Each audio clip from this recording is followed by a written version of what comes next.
मुजफ्फरनगर में 17 तारीख को भारतीय किसान यूनियन द्वारा महापंचायत बुलाई गई है और इसके लिए संगठन की ओर से पूरी ताकत झोंक दी गई है। गांव-गांव, ब्लॉक-ब्लॉक जाके भारतीय किसान यूनियन के नेता इस महापंचायत में लोगों को बुला रहे हैं। इस महापंचायत के जरिए किन मुद्दों को आवाज़ दी जाएगी और इसके साथ ही हरिद्वार में जो प्रकरण चल रहा है प्रणव सिंह चैंपियन और विधायक उमेश कुमार के बीच, उसमें समझौते की जो पहल की थी किसान नेता चौधरी राकेश टिकैत ने, प्रणव चैंपियन ने उस पहल को खारिज कर दिया है। तो इन्हीं सारे मुद्दों पे बात करने के लिए हमारे साथ किसान नेता चौधरी राकेश टिकैत जी मौजूद है। तो चौधरी साहब, 17 तारीख की पंचायत के लिए बड़ी ताकत आप लोगों ने लगा दी है। कितनी बड़ी तादाद में किसानों की जुटने की संभावना है इस पंचायत में? नहीं, आएंगे, गांव से लोग आएंगे और क्योंकि 2-3 साल में एक पंचायत हो जानी चाहिए। हर डिस्ट्रिक्ट में एक बड़ी पंचायत होती रहनी चाहिए, उससे सब लोग एकजुट हो जा। उसमें बाहर के लोग भी आ जाते हैं। इस पंचायत में भी एसकेएम के लोग आएंगे और ये पूरे देश में इस तरह के प्रोग्राम लगे हुए हैं।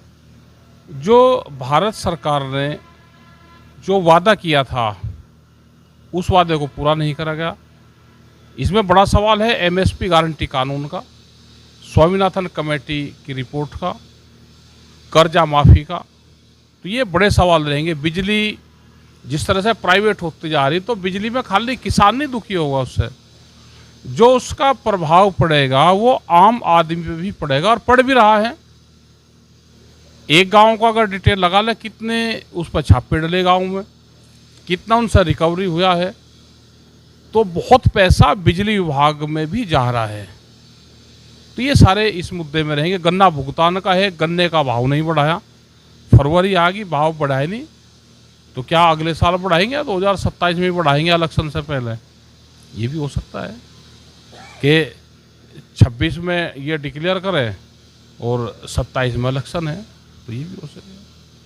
तो क्या किसानों की उम्मीद टूट रही है कि भाई योगी सरकार गन्ने का भाव बढ़ाओगे? नहीं टूट रही पूरी।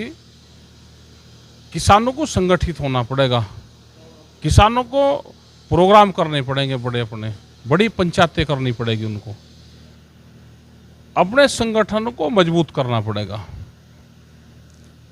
जो गांव के लोग हैं वो भी जातियों में बांट दिए सरकारों ने। ये किसान जाति है, मजदूर हैं, ये सब एक ही हैं। जो गांव में लोग रहते हैं उनकी एक जाति है। अब जैसे भूमिहीन किसान हैं, गांव में दूध का काम करने वाली हमारी महिलाएं बहनें, एक साल में 15 से 20 रुपया लीटर दूध कम हुआ, उसके रेट घट गए। क्या बजट में दूध की कोई पॉलिसी आई उन महिलाओं के लिए? जो घास दूसरे के खेत से काट कर जाती हैं, क्या उनकी कोई योजना आई? क्या एजुकेशन की कोई पॉलिसी आ रही? One nation one education, one nation one health, इस पे भी काम होना चाहिए। ये सारे हमारे इशू रहेंगे इसमें। और जो नया एक ड्राफ्ट एग्रीकल्चर का आया, उसमें जो मंडी का है कि मंडी धीरे धीरे ये सिलो पोजीशन की तरह मंडियां ख़त्म हो जाएगी 10, 15, 20 साल में। नई दिल्ली में आज जनता वोट दे रही है, राजनीतिक दलों ने तो बड़े बड़े वादे कर दिए। क्या लग रहा है, क्या संकेत मिल रहे हैं भाई किसकी सरकार बनने जा रही है दिल्ली में? ऐसे ना तीनों पार्टी अब अपना मजबूती से चुनाव लड़ रही। अब देखो क्या होता है।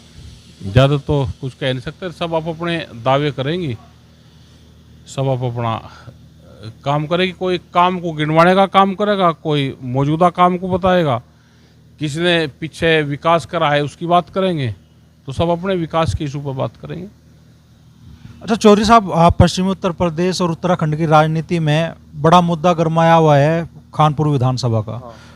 कुंवर प्रणव सिंह चैंपियन और विधायक उमेश कुमार के बीच में जो कुछ हुआ वो सुर्खियों में है और आप सामाजिक हिसाब से आपने बड़ी पहल की थी दोनों के बीच में समझौते की भी। आप दोनों पक्षों के पास गए भी, दोनों पक्षों से मिले भी और लग रहा था अभी सुलह की कोई डर कर खुल जाएगी, सुलह का रास्ता खुलागा। लेकिन प्रणव सिंह चैंपियन जी ने तो पूरी आपकी जो कोशिश थी वही खारिज कर दी। उन्होंने जो सुलह की आपकी कोशिश है उससे इनकार कर दिया। नहीं, ऐसा नहीं, उसने कोई इनकार नहीं करा। सुलह तो होगी भाई, सुलह हुई कहाँ नहीं, सुलह तो होगी।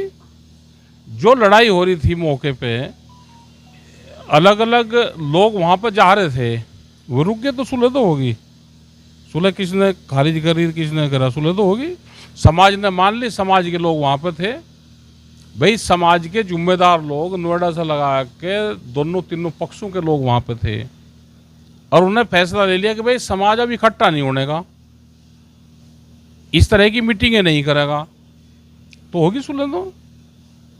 और प्रणव में भी जो हमको कहा दोनों लोगों ने, उन्होंने कहा कि एक दूसरे की जिम्मेदारी कौन लेगा, वे मेरे खिलाफ कहेंगे तो उनकी जिम्मेदारी कौन लेगा।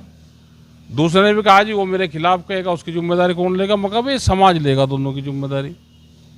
तो समाज ने जिम्मेदारी ले ली, एक दूसरे ने पंचायतें बंद कर दी, अपना एक अंदर जेल में अपना बेल करवाओ और अपना शांति से सब लोग अपना बाहर रहो, तो सुलह तो होगी। वो तो फेसबुक पे आप पोस्ट डाल कर कह रहे हैं कि साहब मेरी तुलना उमेश कुमार जी से कैसे कर दी, आपको ताऊ जी, आप चौधरी टिकैत जी के लिए, बाबा जी साहब के लिए बड़ा सम्मान भी जता रहे हैं, और कह रहे हैं भाई हमारे तो ताऊ के लड़के हैं, हमारी तुलना कैसे कर दी उमेश जी से। जब दो पक्ष आमने सामने होते हैं तो छोटा बड़ा अगर वहाँ पर आपको होगे तो फिर राड होगी। इसमें ना किसी की हार हुई, ना इसमें किसी की जीत हुई। सारे समाज के लिए तो सब लोग बराबर होते हैं। जब देश में वोट का अधिकार सबको बराबर है, एक वोट की कीमत, चाहे वो खेत में काम कर रहा मजदूर है उसकी भी वही वोट की कीमत है, और एक कोई बड़ा आदमी है तो उसकी भी वोट की कीमत एक ही है। तो सबको वोट का अधिकार एक है। तो और देश में चल ही रहा वन नेशन और वन इलेक्शन की बात चली रही, तो ये तो समझाने का वो होता है जब दो पक्षों को समझाया जा किससे क्या बात हुई, ना पंचायत के लोगों को बाहर बतानी चाहिए। दोनों लोगों ने बात मानी और दोनों ने उस पर सहमति जताई। दोनों ने अब अपने वीडियो डाल रहे हैं कि हमारे समाज के लोग अब इकट्ठा ना हो, हम पंचायतों को वापसी ले रहे हैं। तो यही तो समझौते होते हैं। तो आप मानते हैं भी सार्थक रही आपकी पहल, चूंकि दो जाति जो आमने सामने थी, कहीं ना कहीं वो टकराव टालने में? हमारी नहीं, हम कोई अकेले नहीं उसमें थे, उसमें सब जातियों के लोग उसमें थे और उन्होंने वो पहल करी है। उसमें हम भी एक थे।